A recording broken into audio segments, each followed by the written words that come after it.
Today it's a particular pleasure to introduce and return to our platform Sergei Guriev.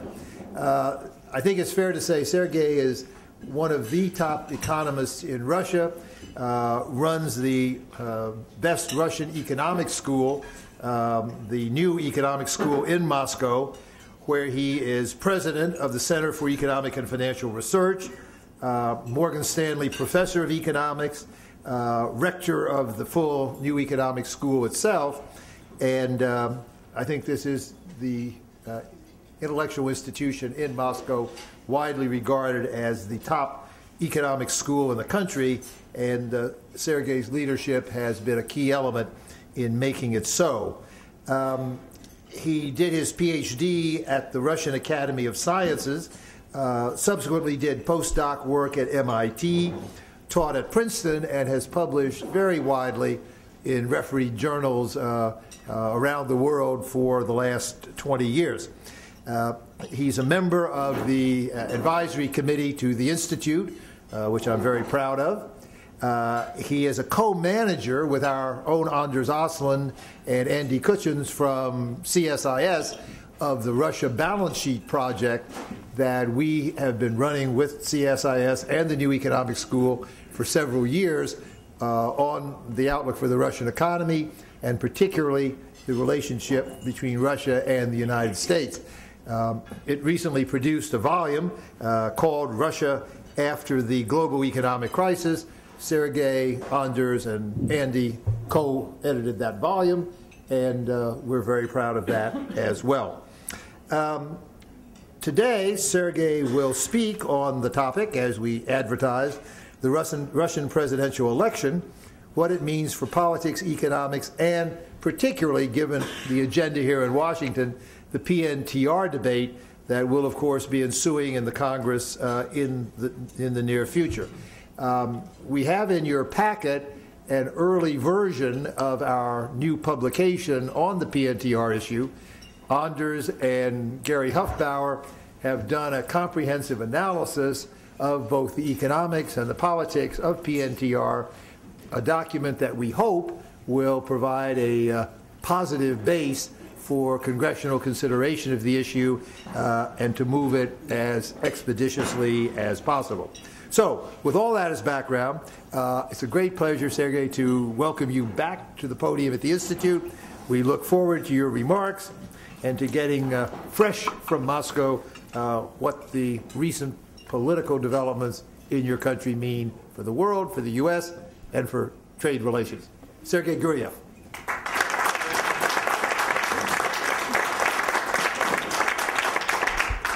Thank you very much, Fred, for a generous introduction. I'm very happy and honored to speak here, and especially, as Fred mentioned, I'm honored to be on the Advisory Council of the Institute. I will speak for 20 minutes, and then we'll have Anders as a discussant, and we'll be able to take questions. So I'll try to be very brief. Basically, when we published this volume, almost 2 years ago, basically the conclusion of that volume of Russia balance sheet was that in the short run the situation is fine. In the long run there are many challenges that have to be addressed in the Russian economy.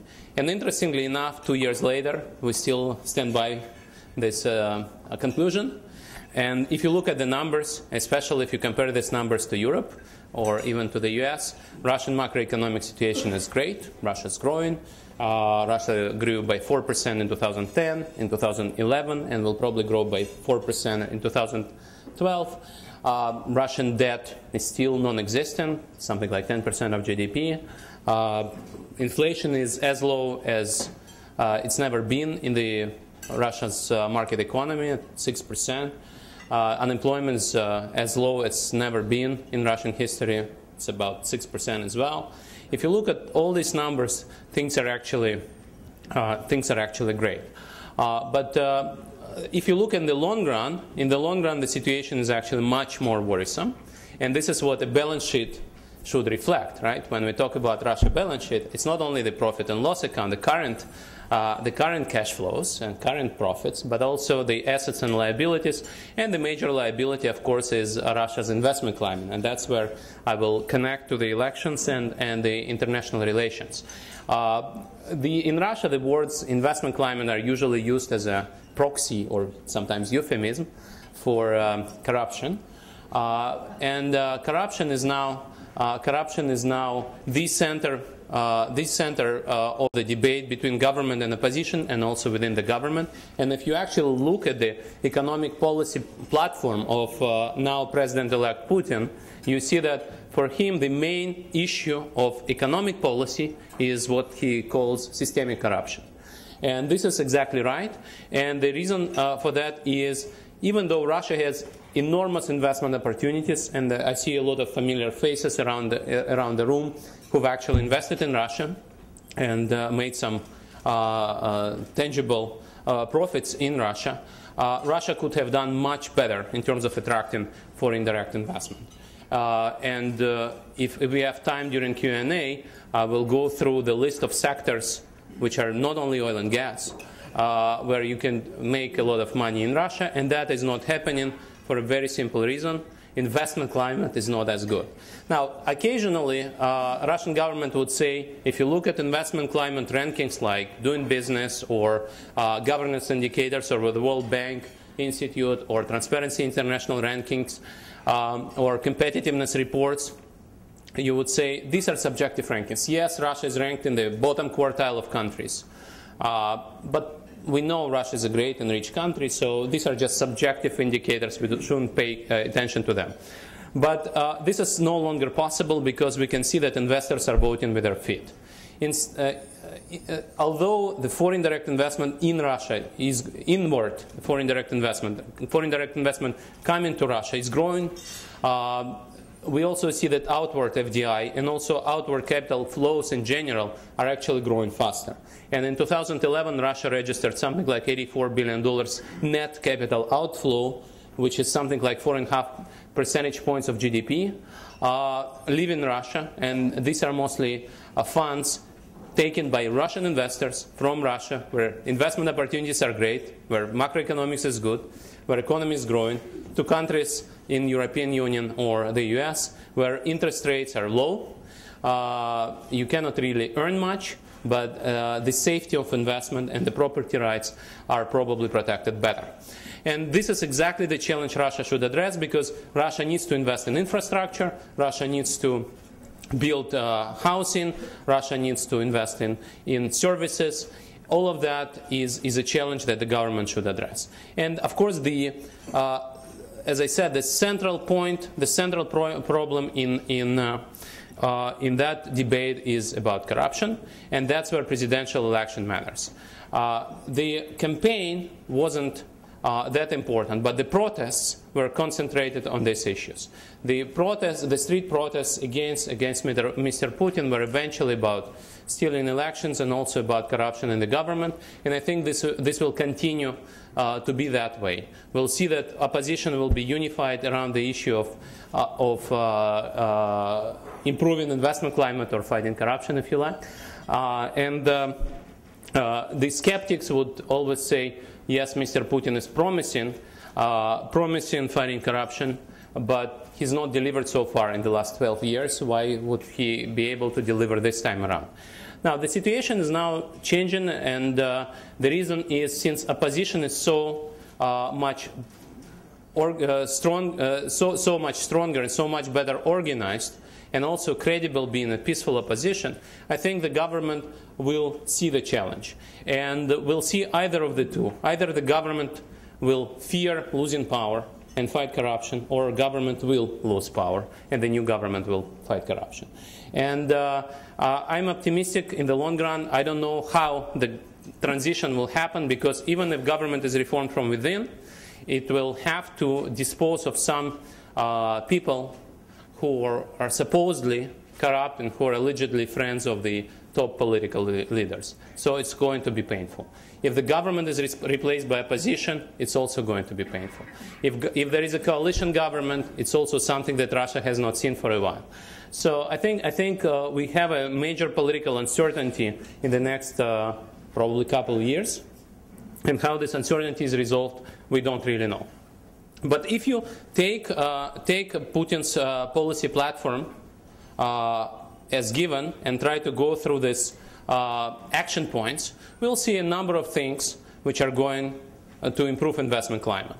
And one thing is, which is already happening, is Ombudsman for Foreign Direct Investment. Currently it's Mr. Shuvalov, who is actually addressing the grievances and concerns of foreign investors, and proudly puts together a list of foreign investors he's actually helped in 2011. The same ombudsman, well, similar ombudsman will be established for domestic investors and entrepreneurs.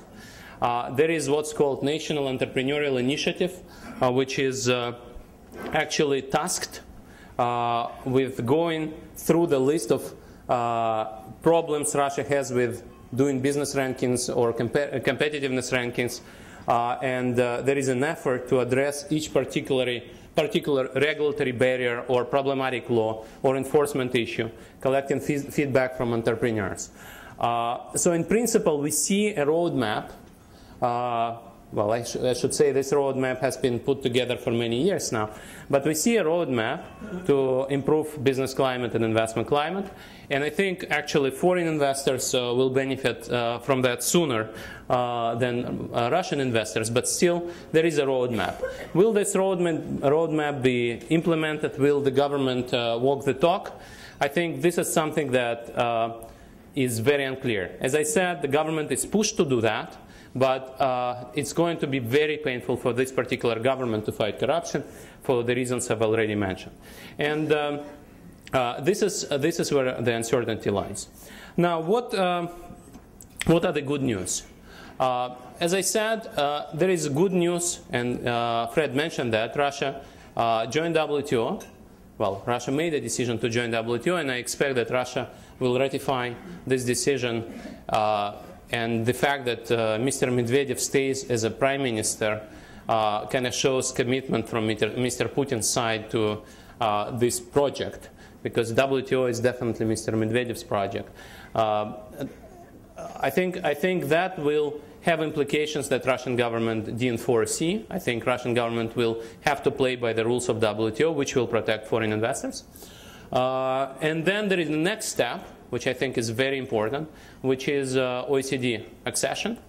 OECD is not EU, doesn't have binding rules, but it has a monitoring capacity, and it will shame Russian government on specific issues of governance or corporate governance, whether Russia will not comply with its commitments when Russia is joining OECD. When Russia joins OECD, we don't know, but at least the major stumbling block, the barrier to joining OECD, which was joining WTO, this block is removed, so Russia now has an open road to negotiations. And actually OECD now thinks that Russia will be able to complete negotiations within a couple of years or so.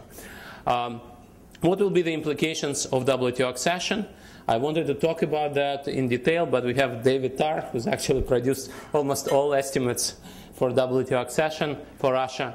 And there are various versions of those estimates, short-term and long-term, depending on whether the investment climate implications will be actually, as I said, or not.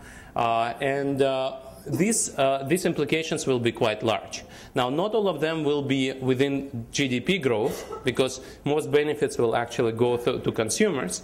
But in the longer run, when investment climate improves due to WTO rules, we are talking about percentage points of GDP every year. So these are substantial numbers. Now, where does that leave us in terms of PNTR and Jackson-Vanik? I think for Russia, it's a very important symbolic issue. Russian government is humiliated by having Jackson-Vanik in place. Other than that, it doesn't really matter. But it also, Russian government understands very well that once Russia joined WTO, it's a problem of US businesses. to remove Jackson Vanik. Because if Russia is a member of WTO, US has Jackson Vanik, and Europeans don't have anything like that, then American businesses become less competitive in Russia. And so in that sense, I think Russian side is actually expecting that US government will act on that, and US Congress will act on that. Now let me talk about some other good news. We are talking about foreign direct investment in Russia, and as I said, numbers are growing, but I think people usually underestimate how much investment is now happening at the second-tier level. We are now working on a monthly newsletter. We at New Economic School are working together with the Foreign Investment Advisory Council in Russia on a newsletter, which actually reports the progress and the indicators on foreign direct investments in Russia every month. We still don't disseminate this newsletter, but we will. So currently we issued two issues, but we don't disseminate it, we test it. But I myself, I was actually quite surprised to see how much is going on in Russia in terms of foreign direct investment. Now, we also have a section on indicators of investment climate. These indicators have not improved. We also have numbers of capital outflow. These numbers are still quite bad. But there is definitely an optimism on the foreign investor side. Now, whether this optimism is justified brings us back to the issue I've discussed about investment climate, corruption, and political issues. And I think here we are, in the short run, facing a major uncertainty. But in the long run, as I said, we have seen quite a few good news in the last few months. What are these good news? If you asked me half a year ago, if you actually go back to our book, which we wrote 2 years ago, this book says the best baseline scenario is Russia will spend and spend more money, and when oil price goes down, Russia is bankrupt. That was the baseline scenario. We also said maybe Russian policymakers will read this book and will wake up and try to reform Russia. That didn't happen. But what did happen, opposition started to protest before Russia ran out of cash. And I think this is very good news, which actually suggests that the reform will happen sooner, either done by the government or by another government. The other piece of good news is we've always heard the idea that it's either this government or violence and pogroms in the street. And that apparently is not true. The opposition is very peaceful and organized, and also not crazy. We see a lot of people in the street, but we see a lot of middle class and reasonable people in the street whose goal is not to have a revolution, but whose goal is actually to establish democratic transition. And I think this is actually very, very good news. Another piece of good news I wanted to bring before, when I was preparing for this talk on Saturday, I didn't expect what would happen yesterday. But before yesterday, I would say the government is not prepared to shoot. The government is not prepared to switch off internet. I still think that it will not be a major repression, but the government is definitely scared. And also nobody expected the scale of manipulation. The scale of manipulation on Sunday was beyond expectation, and that kind of sends a very worrisome signal. It looks like government itself is not sure how popular it is. That is a new variable which is probably bad news. But